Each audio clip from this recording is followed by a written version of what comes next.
Hi there. I am also the Midnight Chef, and today we're making cookies. Shh! Don't tell Sean. All right, so I'm making a half recipe as compared to what's on the website, so we're not going to talk about amounts. Just, it'll be butter this and flour that and all that. Use the amounts that are on the thing.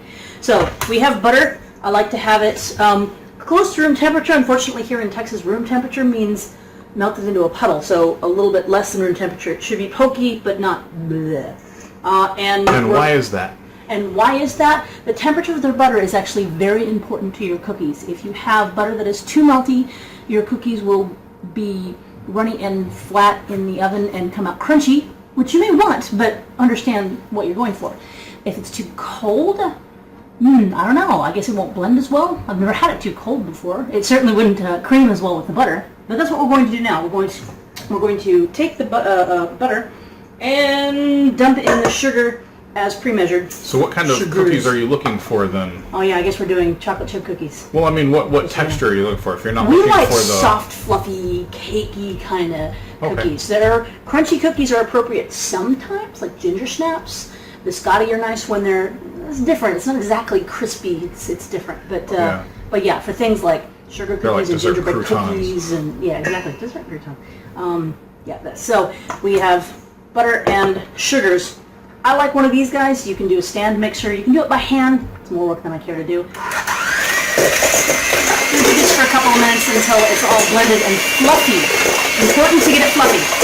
Yeah, you've never really been one on the work, have you? Not yet fluffy. Well, why bother? I've got machines to do that for me. I can wash my laundry by hand too. I don't wanna. It takes too long. Because that thing's gonna grow up to be a Cylon. This is not gonna grow up to be a Cylon. Because you can't be bothered to mix your own batter. Nah. So it can't Oh my God, wouldn't that be so cool? A Cylon mixer with a Now I want a Cylon mixer. That'd be so cool. Especially with like the big gray standing mixers, right? Just have a light that goes back and forth. That'd be really cool. That'd be really cool. All right, keep going. Getting there? Not there yet.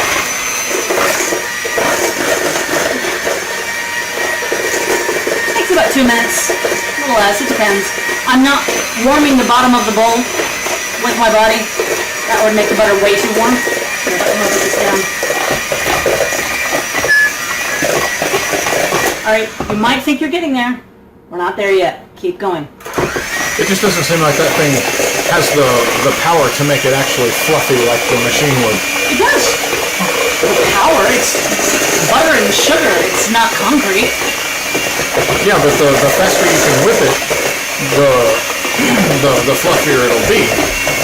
Because I mean, when I do cake batters in the KitchenAid, this gets it nice. They actually get fluffy. This gets nice and fluffy. Okay. Gotta wait for it. Gotta get a lot of air in here. Alton Brown does some neat stuff with graphics showing you how the sugar crystals cut through the butter, forming pockets of air, and that's what's really going on. We don't have that kind of budget here, so. Yeah, we're not really on the food You're just gonna watch me do this. We don't have a team of people standing around trying to figure out ways to, or explaining food science to us, right? Yeah, speaking of, this is all right. I'm gonna do my egg usual. Let's see what fluffy means. This is fluffy. It doesn't look really much different than it did last time you said it wasn't. It's fluffy. It's actually lighter in color than it was before. Okay, we'll bring it a little bit closer, then maybe we'll. Yeah, part of fluffy is it being lighter in color. The more air you work in, and actually it's lighter and lighter and lighter. Okay. I was gonna say that typically the recipe has 2 eggs. We're making half batch. This is gonna be 1 egg. I, like Sean, like to crack my eggs in a separate container to make sure I don't have any shells in there. Oh, I only do that when there's a moving part. I tend to do that more often than not now, especially since I had some farm fresh eggs recently, and one of them was bad, really bad. Well, you're clumsier than I am, so. I'll do that nice and high this time. By the way, do you need this to scrape so you can? Yeah, in a minute. So we were talking. Sean was talking about me not liking to do a lot of work.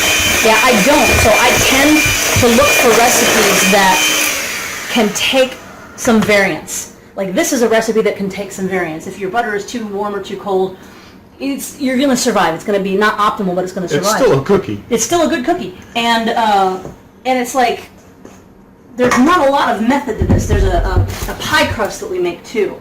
That's very, very. It's got some extra sugar in it, so it's very tolerant. It doesn't get nice and it doesn't get super tough like a lot of these things do. All right, so we've got our butter, we've got our sugar, we've got our egg. That's it for now. Normally, they say, now take your flour and mix in your salt and your baking powder. I don't care. Just, put your flour in, put in your baking soda. See, that's just... Put in... That's just heretic to me. I would never do that. And if it really bothers you, do like I do and just take the upper level of the flour and kind of mix it all in together. And it's fine. I make cookies for you all the time. You said that they're the best cookies. They are absolutely fabulous. And so, how bad could it be? Oh, you know what? I jacked up. See? I didn't put in my vanilla yet, and it's going to be fine. We're fine. We'll just put that into the butter. We'll mix it all in together. It'll be a beautiful thing. Well, this is one of those things that the chef is turning over in his grave if he's dead. That's right. And he's like, no, you cannot. You have to put it in this thing. Yeah, well, it's like when I was younger and I would make something, my mom would, and this didn't happen very often, but I remember at least once her talking about how strict you have to be and how very important it is to get the exact right amount and all. It doesn't actually matter for most applications. Yeah, sometimes, but... For bread, yes, you should not mix the yeast and water and sugar together because yeast doesn't like salt. Did I say salt? I meant salt. You said sugar. So I'm going to get this partially mixed in. And one thing that cookies can't take very well is overmixing. If you overmix flour, it builds up gluten, you're going to get a tough product. There are some products for which you want that. This is not one of them. So I mixed it part way. I'm going to go ahead and dump in my chocolate chips now. Because what does it say? It says get all this stuff mixed together and now put your chocolate chips in and mix them in. No. Put them in where it's half mixed. Yeah. So carefully measure that. Oh, that's too many. Yeah, we've got a cornbread recipe like that. Oh yeah, okay, I'll help. We got a cornbread recipe like that where they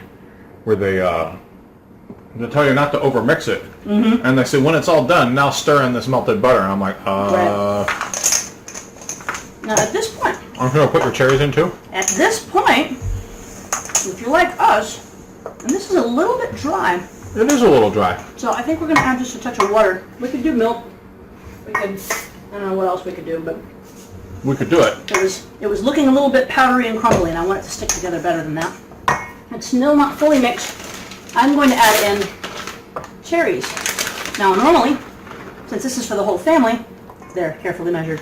I would separate out part of the batch because the two boys, the younger ones, don't like dried cherries. But they've already had their desserts tonight that they're going to have, so this is for us. So scrum. Scrum. Getting in there. Still looking a little bit dry. We've got a bit of powder in the bottom that I don't care for. Could you mash it together?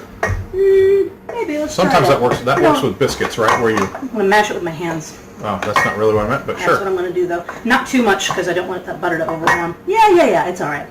Yeah. All right. Now, carefully Sometimes I wash just your need hands. that last little extra bit to just bring it together, you know?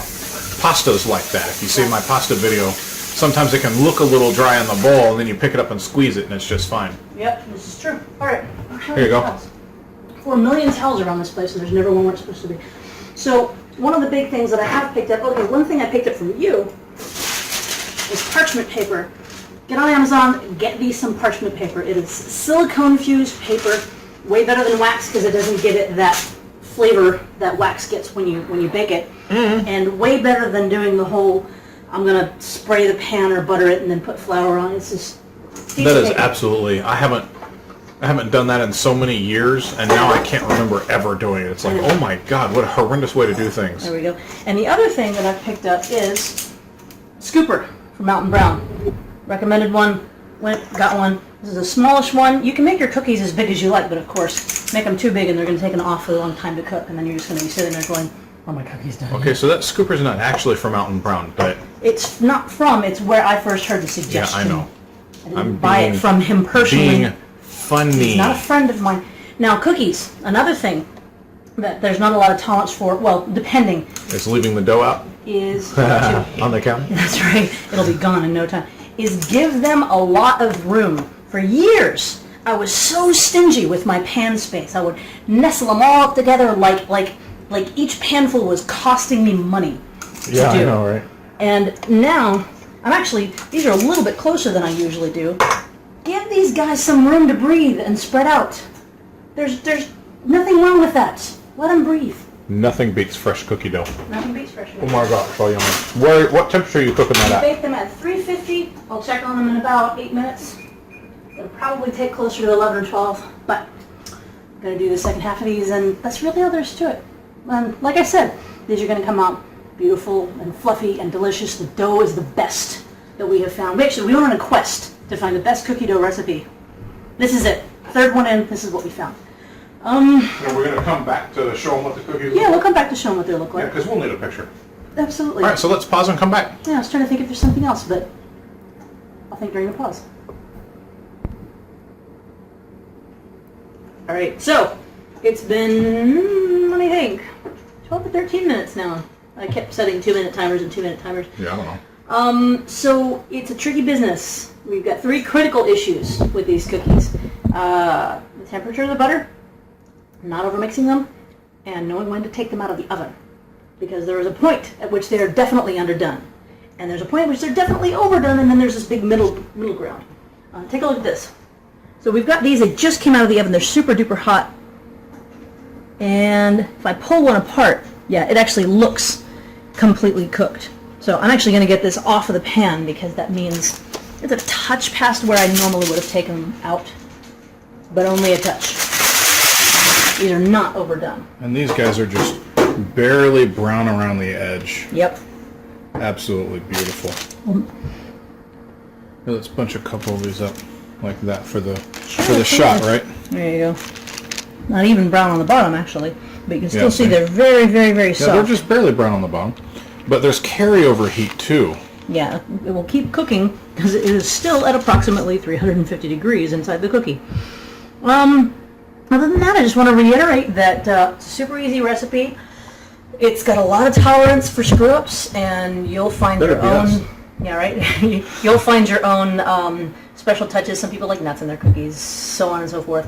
I actually played with the ratio of brown sugar to white because Sean especially does not like a lot of that brown sugar caramelly sort of flavor in his cookies. So we moved it a good deal more toward the 2/3 white sugar to 1/3 brown. But you can play with ratios like that if you want to. You can use half wheat flour in your cookies, or try it with all wheat. That'll change things a lot. Flaxseed. We've put in flaxseed. They're actually pretty yummy with the wheat. I actually kind of like that. Yeah, this is actually half wheat. No. This time is not half wheat. No, this is not half wheat. I can tell. Anyway, so that's it. Bake you some cookies. Mess around. See you later.